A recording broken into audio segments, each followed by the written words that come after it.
tetapi otomatis sifatnya terbuka. Dengan mengucap Bismillahirrahmanirrahim, dengan ini rapat kerja Komisi 1 dengan Menteri Hukum, Menteri Keuangan, Menteri Pertahanan, dan Menteri Sekretaris Negara saya buka dan terbuka untuk umum. Ibu Bapak, mohon ditayangkan, kami telah menerima surat dari Bapak Presiden tertanggal 13 Februari, itu kita tayangkan, dan mewakili yang menjadi wakil dari Bapak Presiden adalah Menteri Hukum, Menteri Keuangan, Menteri Pertahanan, dan Menteri Sekretaris Negara baik secara bersama, sama maupun sendiri-sendiri untuk mewakili pemerintah dalam pembahasan RUU. Pada kesempatan ini kami sampaikan pula bahwa pemerintah telah menyerahkan daftar inventarisasi masalah yang dilampirkan dalam Surpres nomor R miring Presiden miring 02 miring 2025. Selanjutnya, rapat paripurna DPR RI menugaskan Komisi 1 untuk membahas RUU tentang perubahan atas Undang-Undang Nomor 34, itu ada di sebelah kanan tayangan, yang di sebelah kiri surat Presiden, yang di sebelah kanan adalah surat dari Wakil Ketua nomor B garis miring 2663 garis miring PW titik 11.01 garis miring 02 2025 tanggal 18 Februari 2025 yang ditandatangani oleh Bapak Adis Kadir. Dalam rangka menindaklanjuti penugasan rapat paripurna, surat Wakil Ketua DPR RI serta putusan Mahkamah Konstitusi, Ibu Bapak, ini Pak Pratman ingat betul arti meaningful participation. Ini yang dulu membuat Omnibus Cipta Kerja untuk harus diperbarui. Jadi ada konsep right to be heard, right to be learned, dan right to be considered, serta right to be explained. Oleh karenanya, Komisi 1 merespon dengan hati-hati, mulai rapat internal.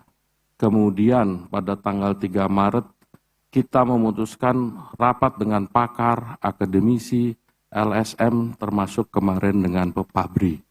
Tanggal 31 Maret kami bertemu mendengar dengan Bapak Kusnanto Anggoro, dengan Bapak Mayor Jenderal TNI Rodon Pedroson, serta Bapak Tengku Reza Shah.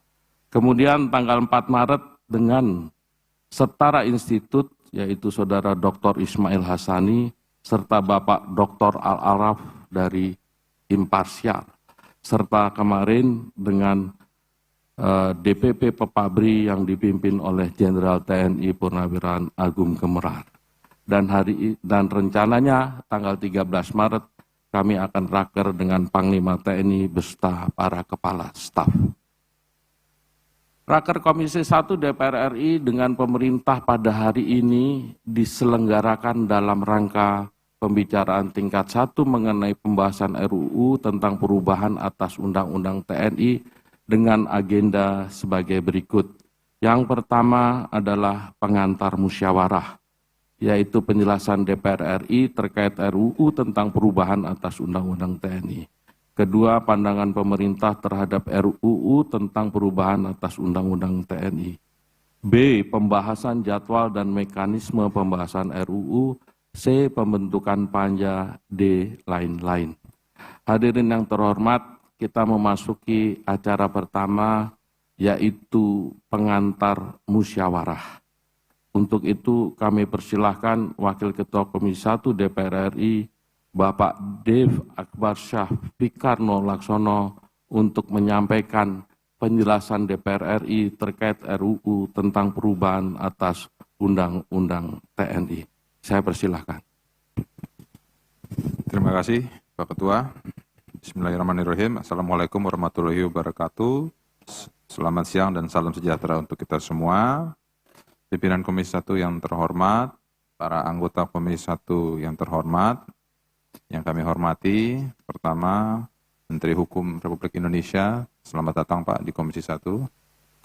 Yang kami hormati Menteri Pertahanan Republik Indonesia, yang kami hormati Menteri Sekretaris Negara yang diwakili oleh Wamen, yang kami hormati Wakil Menteri Keuangan Republik Indonesia dan seluruh hadirin dan hadirat yang berbahagia.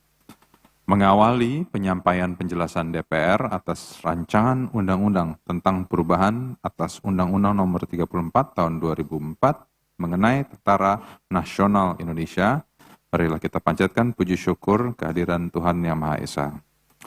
Hadirin yang kami hormati, Undang-Undang Nomor 34 Tahun 2004 tentang Tentara Nasional Indonesia atau Undang-Undang TNI perlu direvisi untuk memenuhi kebutuhan hukum yang berkembang dalam masyarakat. Selain itu, revisi Undang-Undang TNI diperlukan untuk menyelaraskan dinamika dan peraturan perundang-undangan yang lebih baru. Perubahan ini dilandasi oleh kebutuhan akan kepastian hukum terkait substansi-substansi esensi yang memerlukan perbaikan dan penyempurnaan. Antara lain, batasan usia pensiun prajurit TNI dan penempatan prajurit TNI pada jabatan sipil. Perubahan lingkungan strategis dan tantangan geopolitik menuntut TNI menjadi lebih adaptif dan dinamis.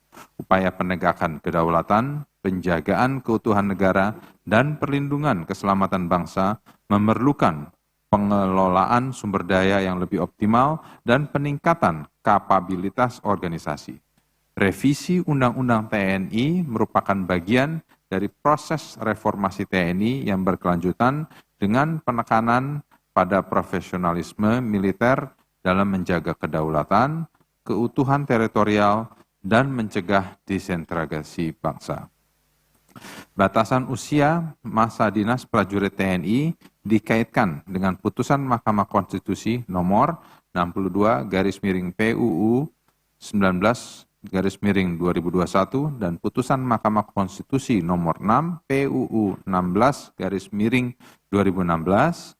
Putusan-putusan tersebut pada pokoknya menyatakan bahwa ketentuan mengenai batasan usia suatu jabatan merupakan open legal policy dari pembentuk undang-undang.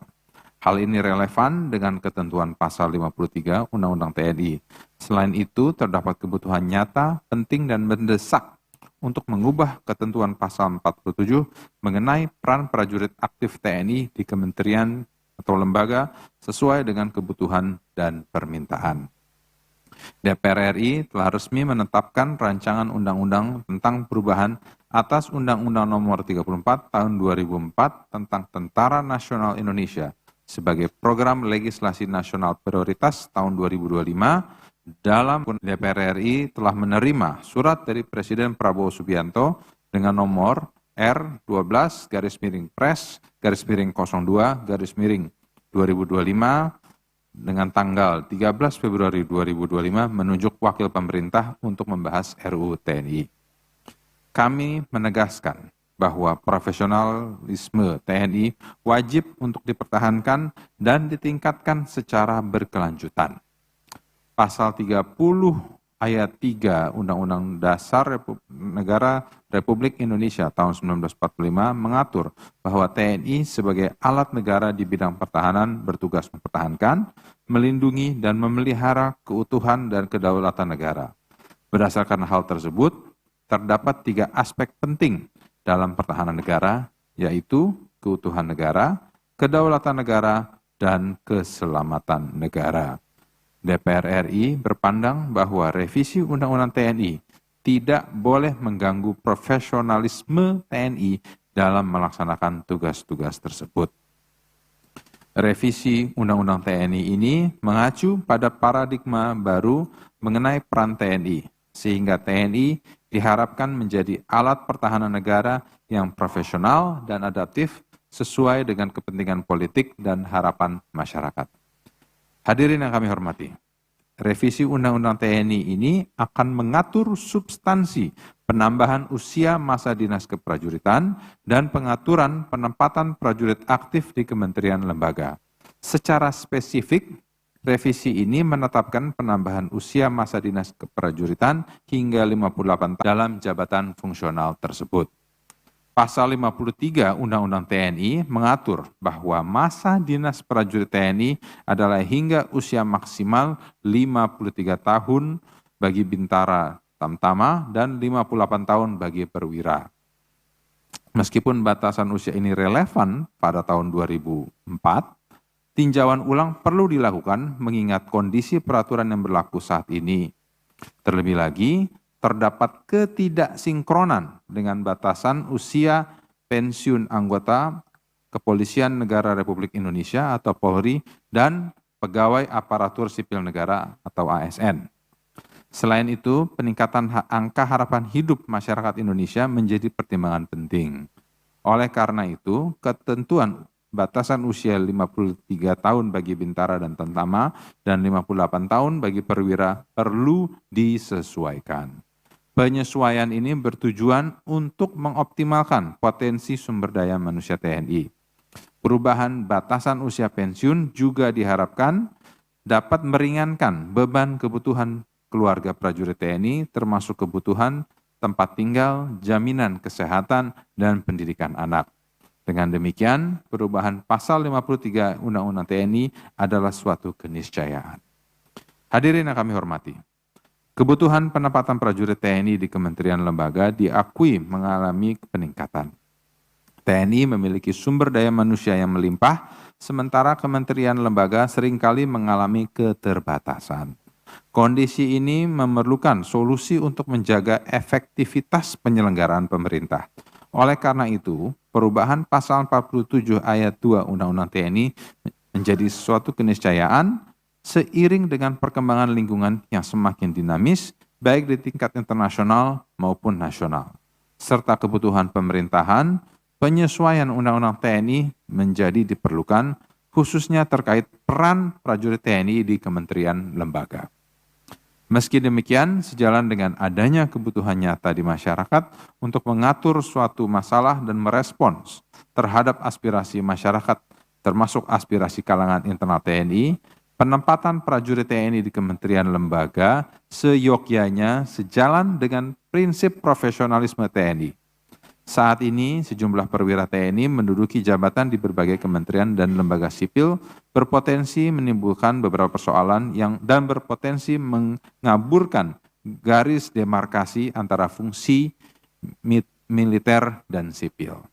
Oleh karena itu, penempatan prajurit TNI di kementerian lembaga sipil dengan pemberlakuan mekanisme pengaturan terbatas menjadi sebuah aspirasi yang patut diperhatikan. Sikap ini sebagai salah satu dasar pertimbangan dalam pembentukan peraturan perundang-undangan yang berkaitan dengan kondisi sosial masyarakat. Kebutuhan, nilai-nilai, serta kebiasaan masyarakat menjadi alasan utama mengapa suatu undang-undang perlu dibuat atau diubah.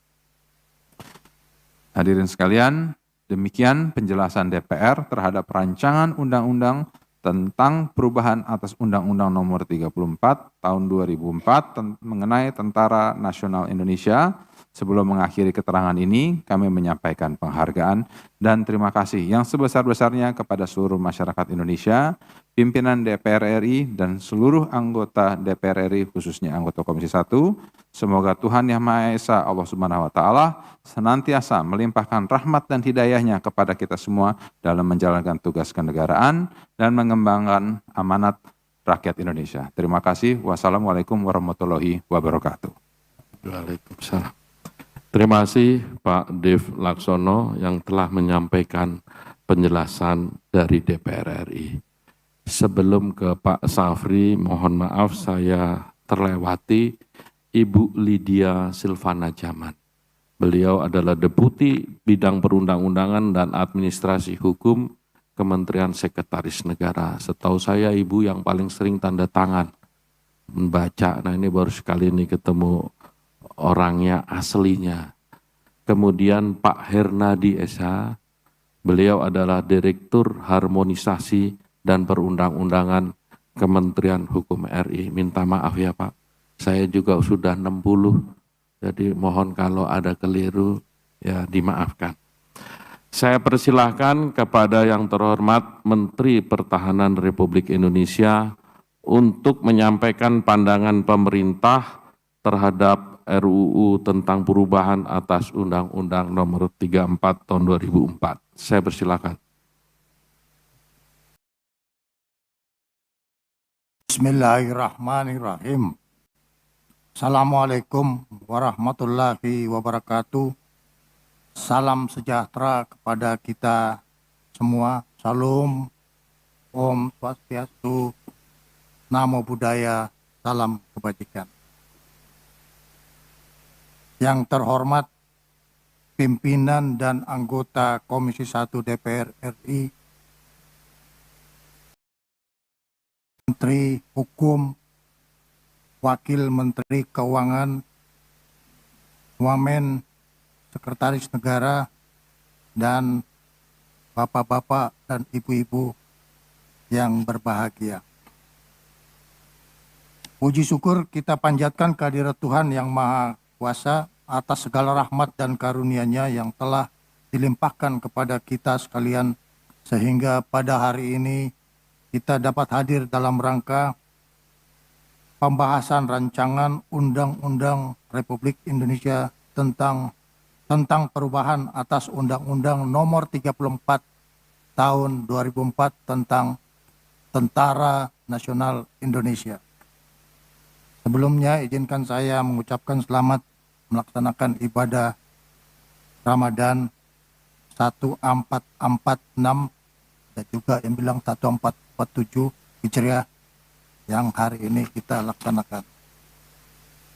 Hadirin yang saya hormati, berdasarkan Surat Presiden Nomor R12 Tahun 2025 tanggal 13 Februari tahun 2025, kami mewakili pemerintah Republik Indonesia menyampaikan keterangan pemerintah atas rancangan Undang-Undang Republik Indonesia tentang perubahan atas Undang-Undang Nomor 34 Tahun 2004 tentang Tentara Nasional Indonesia yang telah dikirimkan oleh DPR RI kepada pemerintah untuk dibahas bersama guna mendapatkan persetujuan.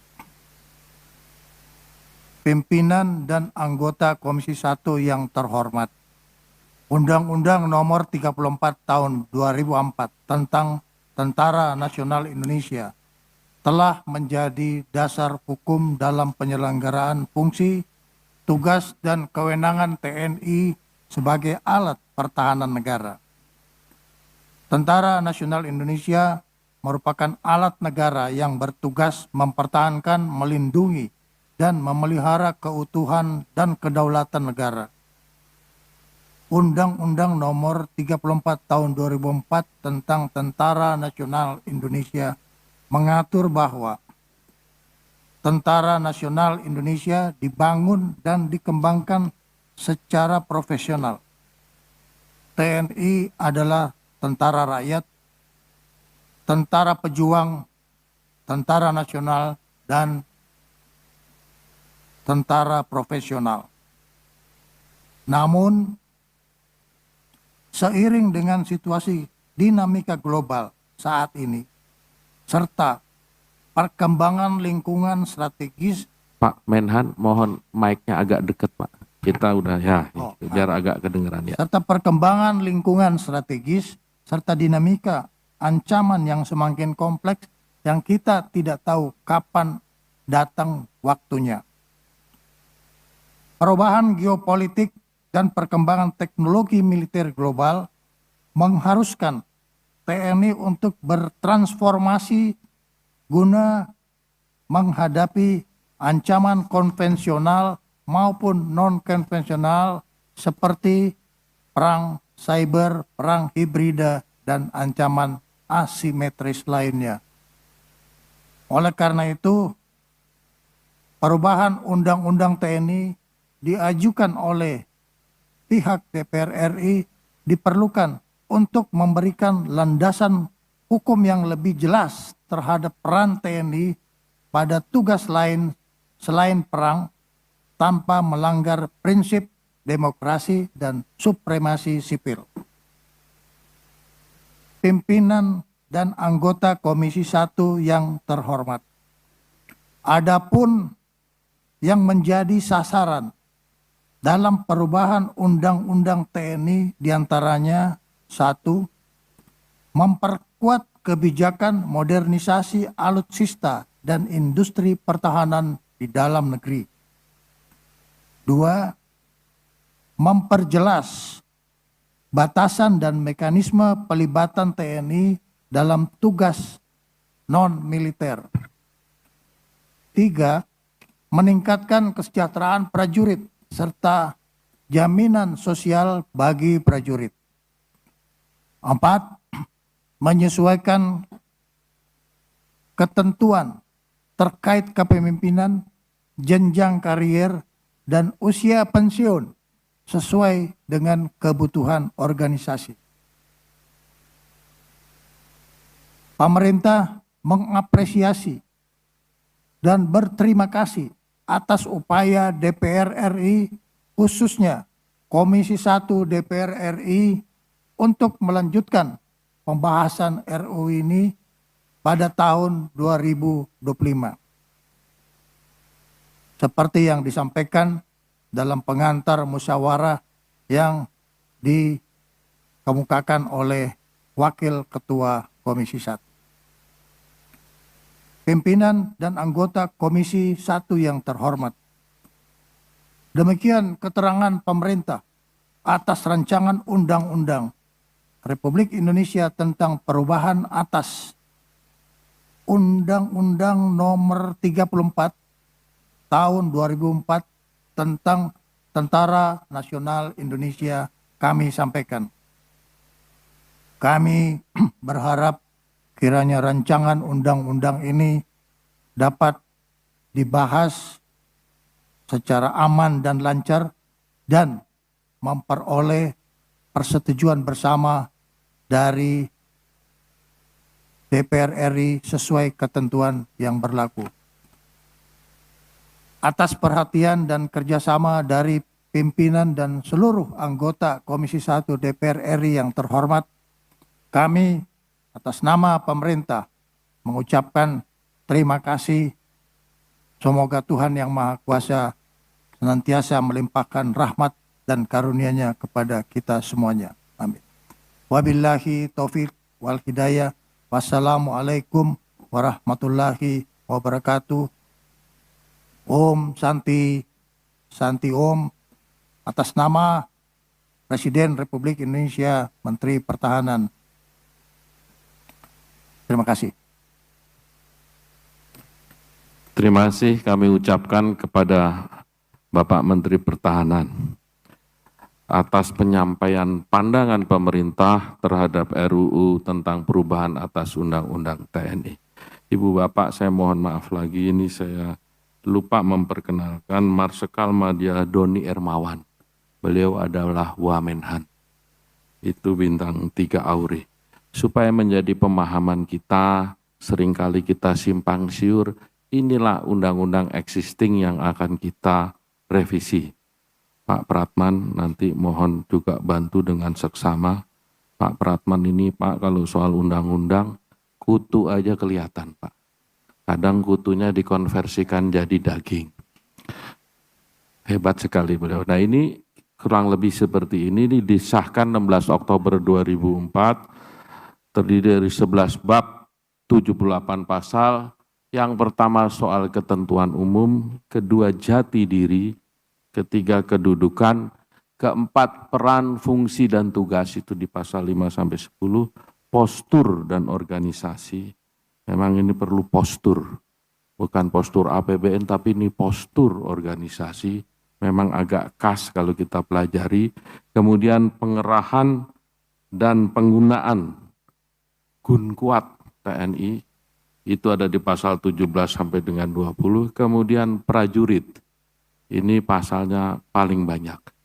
Jadi keberpihakannya mudah-mudahan setelah undang-undang ini bukan hanya di pasalnya yang banyak, tapi benar-benar di kesejahteraannya. Ini pasalnya udah paling banyak untuk prajurit, 45 pasal. Yang berikutnya ini yang mudah-mudahan Pak Heru Pambudi dan Pak Anggito serta nanti Bu World Best Finance Minister for 3 years in a row, Madam Sri Mulyani, yaitu pembiayaan. Pembiayaan ini yang tentu yang harus juga menjadi konsideran kita bersama, sehingga ketika kita membuat undang-undang, semuanya harus dikalkulasi dengan cermat. Tadi sempat secara sekilas bahwa TNI itu posturnya sekitar 375.000 angkatan darat, 70.000 angkatan laut, serta 40.000 angkatan udara. Kurang lebih 485.000, katakanlah mendekati 500.000. Mudah-mudahan Pak Anggito dan Bu World Best Finance Minister sudah mengkalkulasi dengan cermat sehingga tidak mengganggu keuangan negara. Kemudian mengenai hubungan kelembagaan, ini ada di satu pasal.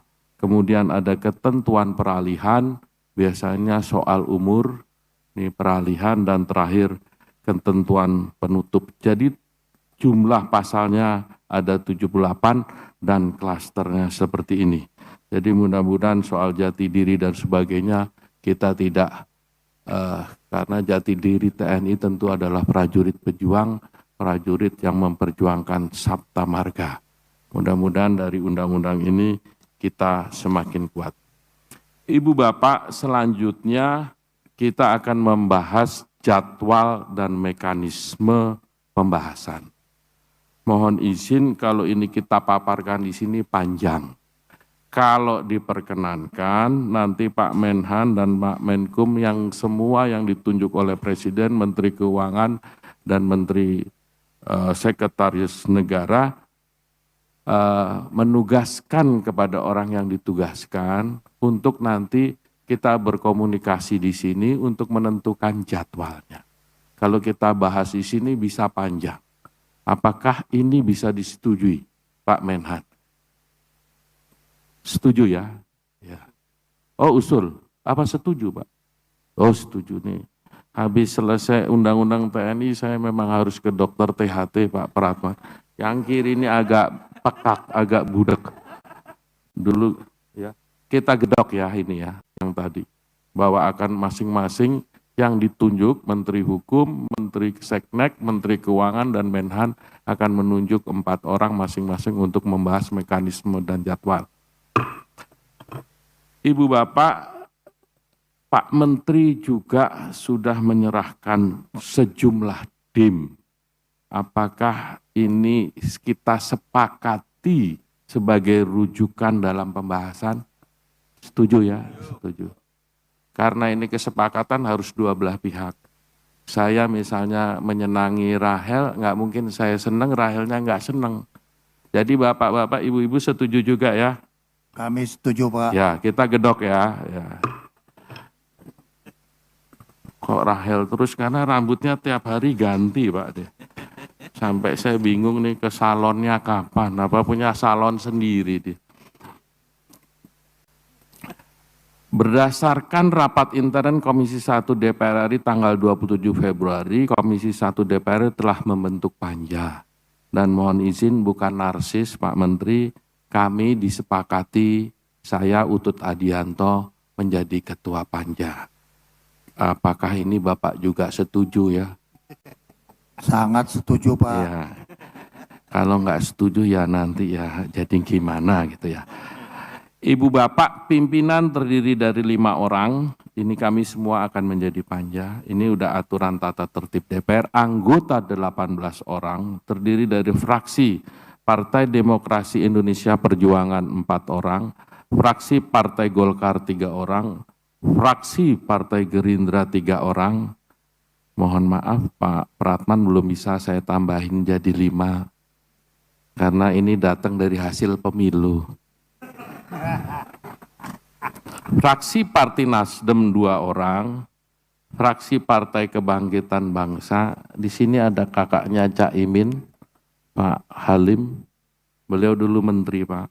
Jadi di Komisi 1 ini supaya dipahami ada ketua DPR, ada ketua MPR, mantan menterinya ada 2, yang jadi menteri dari sini 5. Yang baru mau menikah ada 1 orang.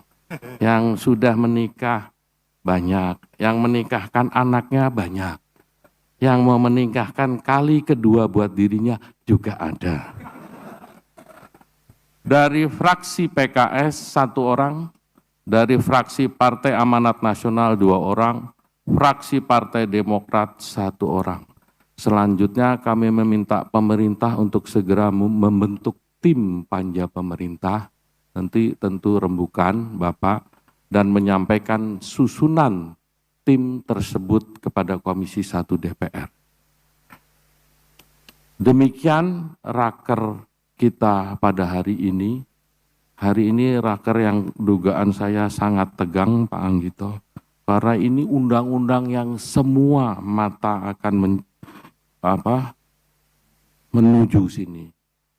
Pak Budi oleh karena semua mata menuju ke sini, hari ini dandan khusus Pak Budi Jiwandono. Padahal dia nggak usah dandan aja, semua orang udah minta nomor handphonenya ke saya.